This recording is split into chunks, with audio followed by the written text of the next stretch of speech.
ठीक नहीं है। जो प्रॉपर्टीज का काम करते हैं, जो धोखाधड़ी करते हैं, जो फर्जी बातें करते हैं, उन सबको राजनीति से हम सफाया कर देंगे। और एक एक करके इस सरकार के मंत्री, इस सरकार के विधायक जिस तरीके से पुलिस के सामने, और पुलिस ने अगर इनको गिरफ्तार किया है तो निश्चित रूप से बहुत सोच समझ करके इनकी पूरी 1 साल तक जांच की है। 2012 का ये मामला है, जिस मामले के बाद पूरी तहकीकात के बाद 1 साल करने के बाद उनकी कल गिरफ्तारी हुई है। और जिस प्रकार की धाराएं उनके ऊपर लगी है, निश्चित रूप से ये धाराएं इस बात को इंगित करती हैं कि 420 का काम 120 भी जो इनके ऊपर धाराएं लगाई गई है फर्जी कागजात बनाने का, ये निश्चित रूप से इंगित है कि पुलिस ने इसकी पूरी तरह से छानबीन की है। हम इस संदर्भ में दिल्ली के मुख्यमंत्री केजरीवाल साहब से, जिन्होंने बहुत बड़ी बड़ी बातें की और केवल जब भी शाम को आते हैं, कोई गिरफ्तार होता है तो इनके लोग धरने पर बैठ जाते हैं, उनको क्लीन चिट दे देते हैं, उनको कहते हैं कि सब लोग निर्दोष हैं, इन लोगों के ऊपर इनके साथ बदले की कार्रवाई की जा रही है। ऐसे कुछ शब्दों का प्रयोग लगातार इनके सारे लोग करते हैं। दिल्ली की जनता ये जानना चाहती है और विपक्ष के नाते हम भी ये जानना चाहते हैं, वास्तव में ये मुकदमे अगर ऐसे थे तो उनकी गिरफ्तारी ऐसी क्यों हो रही है। उनसे 5 सवाल हम पूछना चाहते हैं।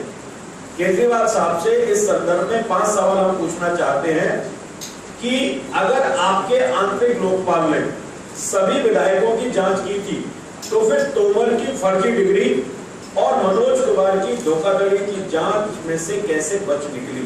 ये तो केवल 2 के बारे में बात है, अभी मामले तो दूसरे लोगों के और भी हैं, लेकिन ये कैसे उससे बच निकले। अगर आपने पूरी जांच कर ली थी और आपने ये दावा किया कि हमने इन 3 बातों की गारंटी मैं आपको देता हूं, वो गारंटी चरित्र की थी, वो गारंटी ईमानदारी की थी, और बाद में वो सबसे बड़ी गारंटी थी कि किसी के खिलाफ कोई भी कोर्ट में धोखाधड़ी का, बेईमानी का, फर्जीवाड़े का कोई मुकदमा नहीं चल रहा है। तो इसका जवाब केजरीवाल साहब को, दिल्ली की जनता को स्पष्ट रूप से देना चाहिए। जो दिल्ली पुलिस के बारे में सवाल खड़े कर रहे हैं, आपने क्या जांच की इसके बारे में बताया। दूसरा ने कहा, क्या आपने जानकारी आने के बाद मनोज कुमार के मामले की आंतरिक लोकपाल से कोई जांच करवाई? क्योंकि मनोज के वकील और आपके सहयोगी नेता एचएस फुल्का ने साफ कहा है कि मनोज लंबे समय से पुलिस को जांच में सहयोग कर रहा है। इस पर आप क्या कहना चाहते हैं? इन सवालों के जवाब देना इस सरकार के लिए आवश्यक है। तीसरा प्रश्न हम उनसे करना चाहते हैं कि क्या आपने जितेंद्र सिंह तोमर और मनोज कुमार को विधानसभा से इस्तीफा देने के लिए कहा? ये मैं रेफर कर रहा हूं उनके उस स्टेटमेंट को, जिस स्टेटमेंट में उन्होंने कहा कि हमको चुनाव से पहले ये तहकीकात कर ली है और कोई भी ऐसा फर्जीवाड़ा करने वाला व्यक्ति, धोखाधड़ी करने वाला व्यक्ति विधानसभा में नहीं जाएगा। तो आज तक आपने तोमर को विधानसभा से एक्सपेल क्यों नहीं किया? विधानसभा से आपने उसको क्यों नहीं हटाया? अब जो दूसरे विधायक आपके जेल में चले गए हैं, तो उनके खिलाफ अगर ये मामले लगे हैं, पुलिस ने गिरफ्तार किया है, तो क्या उनको विधानसभा से आप हटाएंगे, उनका इस्तीफा दिलाएंगे? और अगर ऐसा नहीं कर रहे हैं तो इसके पीछे कारण क्या है? आप बर्दाश्त की तरह से आंखें बंद करके बैठे हुए हैं। इसके साथ ही चौथा सवाल हमने किया है, क्या आप अपने विधायकों की अराजकता, फर्जीवाड़ों, भ्रष्टाचार की जांच आपके आंतरिक लोकपाल से कराकर उन पर स्वतः कोई कार्रवाई करेंगे? वैसे तो सवाल यह है कि आंतरिक लोकपाल को ही आपने हटा दिया, जिसको इस चीज में ही आने नहीं दिया, तो वो लोकपाल आंतरिक आपका है कहां, जो आपने ये तमाम तरह के स्वराज, आंतरिक लोकपाल, स्वराज, आंतरिक लोकपाल, बार-बार ऐसे शब्दों का प्रयोग इस संदर्भ में आपने किया है।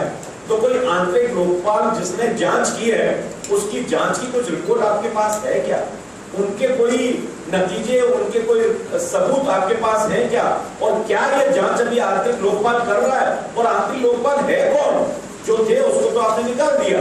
5वां हमारा सवाल है, क्या आप दिल्ली पुलिस को विधायकों श्री अखिलेश त्रिपाठी, जिन्होंने जिस तरीके से एक अराजकता पूरे आपके मामले में की, इसी तरह से संजीव झा, दोनों साथ साथ थे, थाने में आपने हमला किया था, थाने में आपने अराजकता पैदा की थी, उसके बारे में क्या आपने आंतरिक लोकपाल से जांच करा दी या उनको भी आप क्लीन चिट दे चुके हो?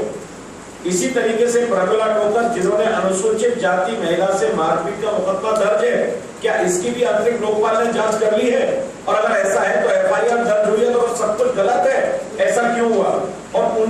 गिरफ्तारी के लिए, अगर ऐसा हुआ है तो क्या आप गिरफ्तारी के लिए लिखेंगे? ये सवाल निश्चित रूप से हमारे सामने है, जो बार बार आम आदमी पार्टी के खिलाफ फर्जीवाड़ा, धोखाधड़ी, फर्जी सर्टिफिकेट, लोगों से मारपीट, और अभी कल ही एक और जो मसला सामने आया, जो डिप्टी स्पीकर है विधानसभा की वंदना कुमारी, उनके पति ने जिस तरीके से सर्वोदय के प्रिंसिपल के साथ मारपीट की है, वो सब कुछ आपको प्रमाण चाहिए ना, आप जानना चाहते हो ना कि आपको कुछ साक्ष्य चाहिए, तो वो सीसीटीवी कैमरे में सबके सामने जनता के डोमेन में है। ये भारतीय जनता पार्टी नहीं कह रही, ये आपके पास चैनल्स के पास उसकी फुटेज है। केजरीवाल साहब, आप अपने डिपार्टमेंट से उस फुटेज को मंगवा लें, तो आप उनके खिलाफ क्या पुलिस को कहेंगे कि इनको गिरफ्तार करें? ये जो अनार्किज्म हो रहा है, क्या यही ऐसी शिक्षा आप दिल्ली में बढ़ाना चाहते हैं कि जो प्रिंसिपल, जो टीचर स्कूल्स में पढ़ाते हैं, बच्चों को ईमानदारी और बच्चों को नैतिक शिक्षा देने के लिए, बच्चों को शिक्षा देने के लिए एक ठोस दिखा करके आपके सभापति के पति उस स्कूल में जाकर जिस तरीके से मारपीट की, क्या दिल्ली की जनता के लिए ये ठीक है? और इसके बारे में आप क्या कार्रवाई करने वाले हैं? अगर आप ये कार्रवाई नहीं करेंगे, हम बार बार आपसे कह रहे हैं कि दिल्ली की जनता के साथ इनको विधानसभा से आप निकालें।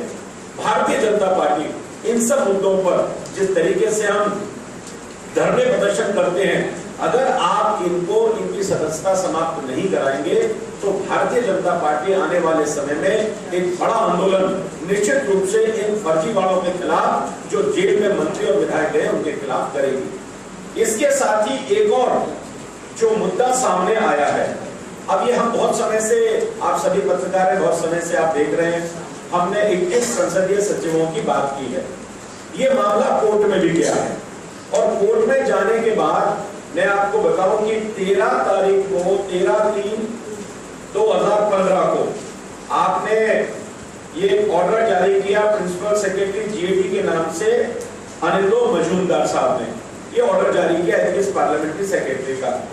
एक तो हमारा सवाल है कि ये 21 पार्लियामेंट्री सेक्रेटरी, हम बार बार इस चीज के लिए कह रहे थे कि ये बिल्कुल अनैतिक है, ये असंवैधानिक है, ये कानून के तहत नहीं है, इसकी जानकारी आप लोगों को दीजिए, क्योंकि दिल्ली जैसे राज्य के अंदर एक रिस्ट्रिक्शन है कि आप अपने यहाँ केवल आपके जो विधायक हैं उसके 10% के मंत्री आप बना सकते हैं।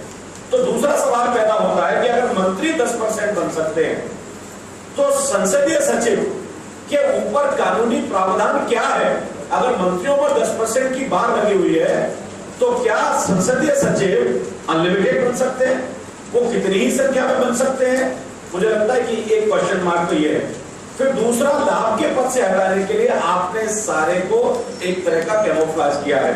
आप इनको स्टाफ दे रहे हैं, आप इनको कार दे रहे हैं, आप इनको पेट्रोल दे रहे हैं, आप इनको भत्ते दे रहे हैं, आप इनको ऑफिस दे रहे हैं।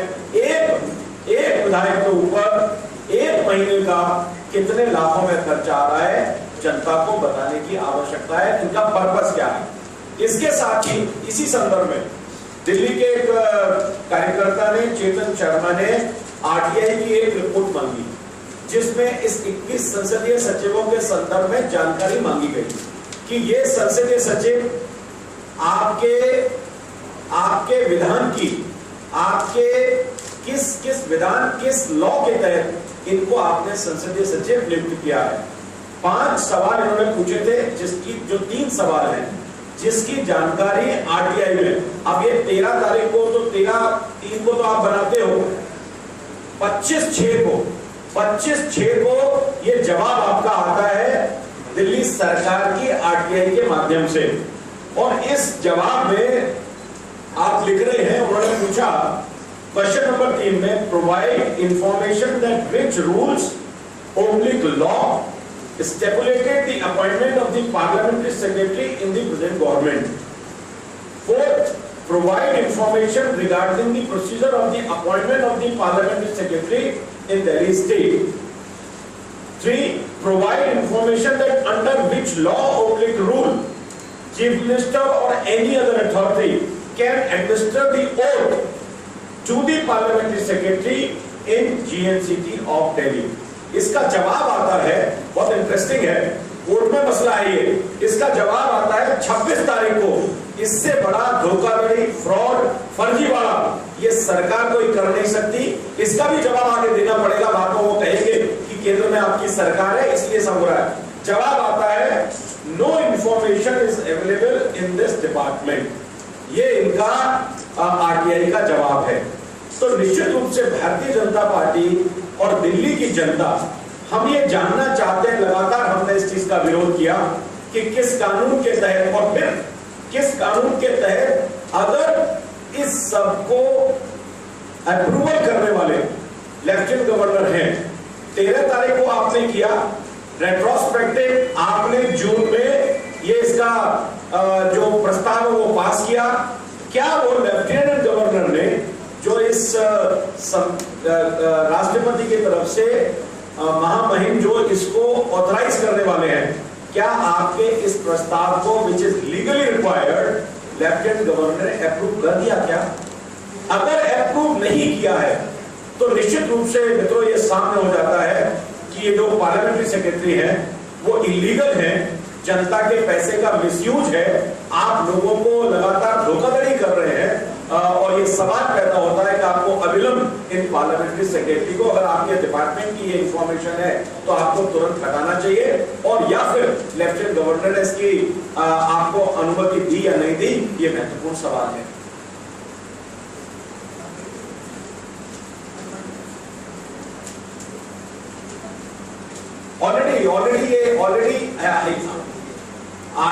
ऑलरेडी बॉम्बे हाई कोर्ट है, हिमाचल प्रदेश है, उसके सबके एग्जांपल हैं कि पार्लियामेंट्री सेक्रेटरी नाम की कोई चीज, जो कुछ होता है चीफ मिनिस्टर, ये सारा का सारा आप सब लोगों को मालूम है, इसलिए मुझे कहने की आवश्यकता नहीं। कोर्ट के ऑलरेडी वर्डिक्ट है जिसमें आप देख सकते हैं कि किस तरह का ये जो फर्जीवाड़ा, मेरी मर्जी, मैं जो मर्जी करूं, दिल्ली की जनता की समस्याओं को हटाने के लिए, ध्यान हटाने के लिए लगातार जिस तरह के फर्जीवाड़े की बात आप कर रहे हैं, और इसीलिए आपने ये जो लगातार 23-24 करोड़ के एडवर्टाइजमेंट बजट को हटा करके अपनी छवि को बढ़ाने के लिए ये जो आपने 526 करोड़ 19 लाख का जो बजट प्रोविजन किया है, वो जनता को गुमराह करने के लिए और जनता के पैसे को मिसयूज करने के लिए कहा है। कि ये 5 सवाल जो हमने पूछे हैं उसका जवाब हम केजरीवाल साहब से चाहते हैं, और आरटीआई में जो आपने पार्लियामेंट्री सेक्रेटरी की इंफॉर्मेशन, उनकी ओथ, उनकी ऑथेंटिसिटी, उनकी लीगैलिटी, इसके बारे में कोई जवाब आपने नहीं दिया है,